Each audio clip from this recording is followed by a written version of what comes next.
بہت بڑی خوشخبری ہے ہمارے لیے کہ خالص بندوں کو وہ گمراہ نہیں کر سکتا، غلطی کروا سکتا ہے، اور اس غلطی کا حل بھی رسول اللہ صلی اللہ علیہ وسلم نے بتا دیا کہ اس کا غلطی کا حل توبہ ہے۔ وہ غلطی کروائے، تم اللہ سے توبہ کرو، پھر غلطی کروائے، پھر توبہ کرو، پھر غلطی کروائے، پھر توبہ کرو، تاکہ اللہ اعلان فرماتا ہے جب تک یہ غلطی کرتا رہے گا، توبہ کرتا رہے گا، میں اس کو بخشتا رہوں گا۔ لیکن توبہ کب کرے گا انسان؟ جب اس کو ندامت ہوگی اپنے گناہ پر، گناہ کو گناہ سمجھے گا۔ شیطان نے وہ چیزیں بھی ایجاد کر دی جس سے آدمی گناہ ہی نہیں سمجھتا۔ اب کسی سے پوچھو کہ تم رسول اللہ صلی اللہ علیہ وسلم کو جو اللہ کے نور کا ٹکڑا کہہ رہے ہو، اعلانیہ سپیکر میں نور من نور اللہ کہہ رہے ہو کہ اللہ کے نور میں سے نور،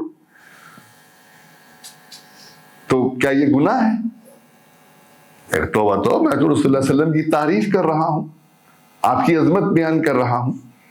ارے بھائی جو تم کہہ رہے ہو ادرکنی یا رسول اللہ، اغثنی یا رسول اللہ، اے اللہ کے رسول میرے حالات کو دیکھیے، میرا ہاتھ پکڑیے، میری مدد کیجئے، کیا یہ گناہ ہے؟ کہتے ہیں نہیں، یہ گناہ کہاں سے آ گیا؟ یہ تو ثواب کا کام ہے۔ رسول اللہ صلی اللہ علیہ وسلم لوگوں کی مشکلات حل کرتے ہیں۔ تو شیطان نے ایک تو گناہ ہے، زنا ہے، چوری ہے، قتل ہے، اس سے ملوث کیا، شہوات پہ ملوث کیا۔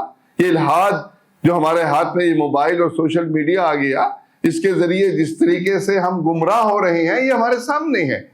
لیکن اس میں یاد رکھیے ایک فرق ہے، اس الحاد میں ایک مسلمان کے ذہن میں، لاشعور میں اور شعور کے اندر بھی یہ بات داخل ہوتی ہے کہ میں غلطی کر رہا ہوں، میں گناہ کر رہا ہوں، میں جو گانے سن رہا ہوں میں یہ برا کام کر رہا ہوں۔ ایک مسلمانوں کے معاشرے میں رہتے ہوئے گناہ کا احساس اس کے اندر موجود ہوتا ہے، یہ شخص توبہ کر سکتا ہے۔